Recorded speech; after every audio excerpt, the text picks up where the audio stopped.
Bantuan bagi desa Pekraman sebesar 500 juta rupiah yang dikampanyekan oleh pasangan Mantrekerta dinilai sangat realistis dan sangat bisa diwujudkan. Keyakinan tersebut diungkapkan mantan Sekda Provinsi Bali Cokorda Ngurah Pemayun di Denpasar. Pandangan banyak pihak bantuan sebesar 500 juta rupiah untuk desa Pekraman ini tidak realistis dan sulit diwujudkan, dibantah oleh mantan Sekda Provinsi Bali Cokorda Ngurah Pemayun. Pria yang akrab disapa Cok Pemayun mengatakan, sekarang tren anggaran Bali cukup positif. Sumbernya adalah pajak kendaraan bermotor yang setiap tahun ada kenaikan. Belum lagi rasionalisasi anggaran yang tidak mendesak, misalnya perjalanan dinas, bisa dilakukan. Dengan demikian, bantuan 500 juta rupiah untuk desa Pekraman itu bisa diwujudkan Mantrekerta. Sebagai mantan sekda yang sangat menguasai seluk-beluk birokrasi, Cok Pemayun menambahkan bantuan untuk desa Pekraman tidak serta-merta diberikan begitu saja. Nantinya, komitmen pasangan Mantrekerta ini akan diusulkan ke DPRD Provinsi Bali untuk disepakati bersama-sama. Tak sekedar disepakati, bantuan tersebut juga diatur khusus dalam peraturan daerah Perda. Komitmen ini harus mendapat persetujuan DPRD Bali nantinya yang ditetapkan dalam Perda.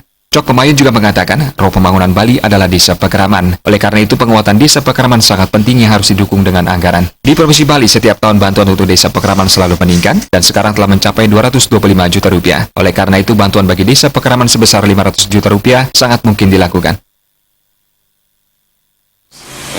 Untuk 500 juta yang dipolemikkan di publik sesungguhnya sangat realistis. Kenapa?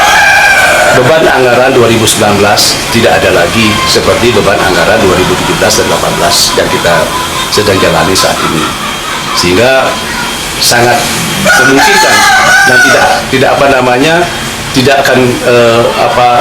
akan lagi terjadi dikatakan money politik apalagi tidak realistis. Itu salah besar itu, karena semua melalui mekanisme yang jelas sesuai dengan amanat ketentuan yang berlaku.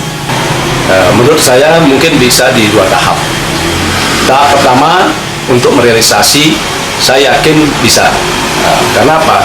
Karena tentu kita harus menyelesaikan juga hal-hal yang sudah dijalankan di 2018 ini. Seperti yang kita sudah lihat bersama bahwa defisit anggaran 2018 kan kurang lebih 11%. Sehingga sekarang saat ini Pemprov Bali sedang melakukan rasionalisasi. Nah, mungkin nanti kita di perubahan ini bisa kita jawab untuk menyelesaikan defisit itu.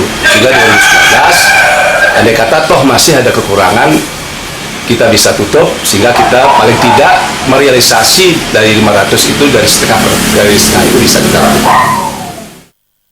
Cokorda Ngurah Pemayun berharap nantinya pasangan calon gubernur Bali nomor urut 2, Mantrekerta, bisa terpilih menjadi gubernur dan wakil gubernur Bali. Harapan masyarakat Bali menjadi lebih baik dan sejahtera hanya ada di tangan pasangan Mantrekerta. Joko Andika, Bali.